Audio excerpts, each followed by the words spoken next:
Hello, everybody. Scott Golden here with the Superstars of Wrestling Review series for the 30th of November, 1991. Jack Tunney steps in, basically indirectly refuses to bring Savage back right off, but eventually does agree to in time for the Tuesday in Texas, which will be,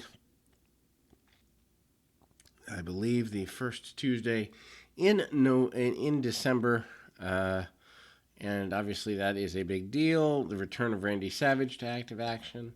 We see the Barbarian in the ring the Berserker in the ring, hitting quite a few shots on his opponent and goes pretty nuts there. It is what it is as far as Savage's return. I mean, at the time, 6 months after WrestleMania 7, where he retired, is a pretty big deal.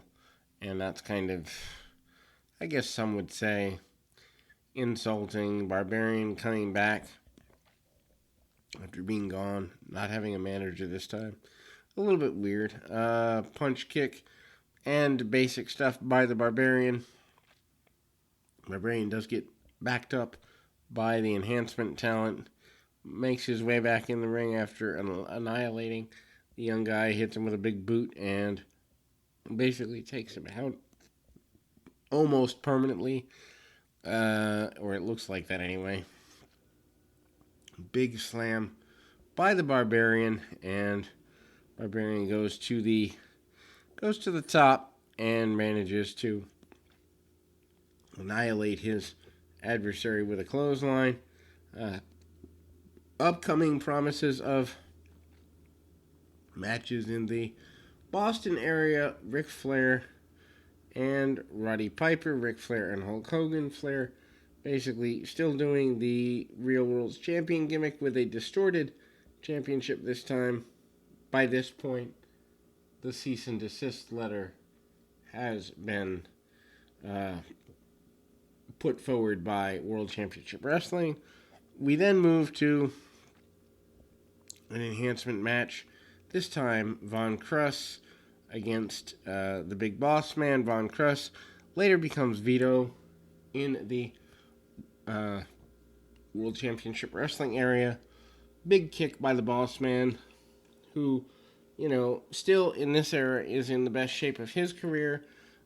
We see him leaping over and hitting a few shots on the Von Krus, who he eventually hits a big kick, followed by a big splash and the spine buster by the Boss Man for the victory. Jake basically wonders who Savage is going to blame. Basically says that he has no one to blame but himself for everything that has occurred here.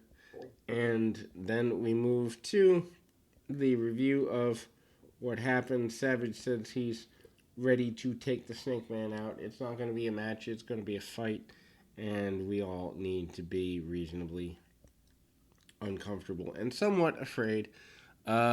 Ric Flair in an enhancement match here. Flair chops, punches, actually does do a go behind hammerlock and a takedown. Flair does do a little more wrestling. He's lost a bit of confidence, though, after being expected or considered for the Spartacus role by his former employers in WCW. Mr. Perfect Kurt Hennig is Flair's executive assistant at this point. I believe they were doing this a little bit before, but they've kind of transitioned more to it with Bobby Heenan transitioning into being a broadcast journalist more. Kicks and punches and a figure four for Flair gets him the victory. Again, the distortion on the belt, a pretty big deal. Beverly Brothers and the Genius up with an in-house event center promo. They're promising to get rid of the British Bulldog. I'm sorry, the Bushwhackers. Virgil basically wanting to get rid of anybody, but he is going to be thrown to the Wolves to go back with DiBiase. Only this time he has, I believe, still holding on to the $1 million belt. Or no, maybe it was taken from him by this point. It was right around this time that he lost it. I don't know that the losing of it was aired on TV. I think it was aired on a Coliseum video somewhere. At this point, though, Duggan and Sergeant Slaughter start teaming up. Uh, Slaughter has been reaccepted back by his country. We are all chanting USA against a guy who had turned against the country less than a year before. Don't know how that works in wrestling world, but Slaughter brawls on the outside with his opponent, sends him into the steel steps and the buckle, or the post. Duggan back in, body slams him. Slaughter has some difficulty navigating back around the ring, but does manage a backbreaker, among other things. The Undertaker is shown as your new champion. And this Tuesday in Texas is promoted a Tuesday pay-per-view to give Hogan a rematch and to give Savage and Jake Roberts reason to fight each other for all to see. The British Bulldog in an enhancement challenge match here. Bulldog with arm bars, punch kick, really basic stuff, manages a vertical suplex, and a drop kick.